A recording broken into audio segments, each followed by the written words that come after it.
Hey guys, thanks for joining us with my Under the Hood email. For this quarter, I wanted to give you a sense of what's taking place behind the scenes and get a perspective from Byron McMillan, our Director of Content and Training, and Shay Bethia, our Director of Network Relationships, as they are the ones who are directly connected to our churches and ministries engaged with Jobs for Life. And I just want to give you a sense of some of the conversations we're having around the challenges and the opportunities we have to equip the church for our work.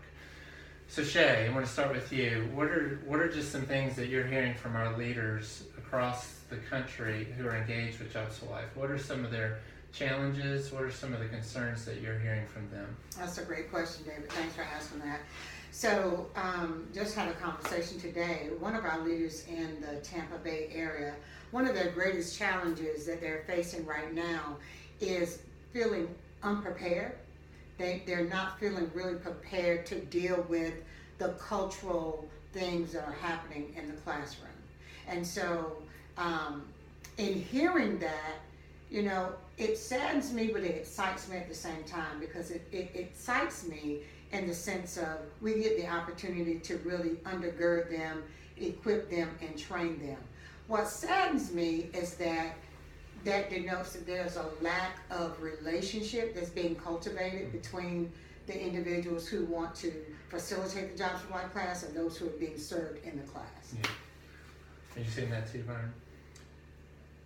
Yeah, I'm seeing a lot of issues with people struggling because of this underlying mindset that we have in the church, in our culture overall, that are keeping people kind of what I've been using this iceberg model of above the water is 10% of the iceberg.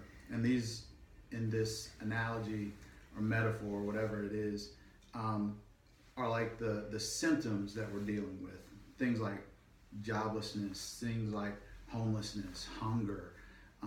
All these types of issues are these things that are above the surface that people are wrestling with, trying to fix individuals and people, and it's like a massive problem. And they're trying to address these things that are really only 10% of the whole problem. And so they're becoming overwhelmed with that. And so some of the things that Shay is seeing out there is this. They're dealing with symptoms, they're putting band-aids on things that's a much larger problem, and they're getting overwhelmed by it. So we're saying we can't just give them a program to run, just lead a class, because ultimately those issues that are below the surface start to be stirred up. Yeah. And all of a sudden we don't know how to handle those issues. That's right. Exactly. Yeah. So we're in the midst of strategic planning right now, and we're really praying through this. What does it look like for us to understand how to equip the church around these deep systematic issues, as well as just the brokenness that they end up facing, both in the students and in us as we walk with people through the Jobs for Life class. So there's much more that we could talk about. Yeah. But we'd love to have more conversations with you guys as you come alongside of us. Thanks so much for walking with us. We appreciate and covet your prayers. Hope you have a wonderful Thanksgiving and holiday season. Great. Thanks, you guys. Thanks. Bye-bye.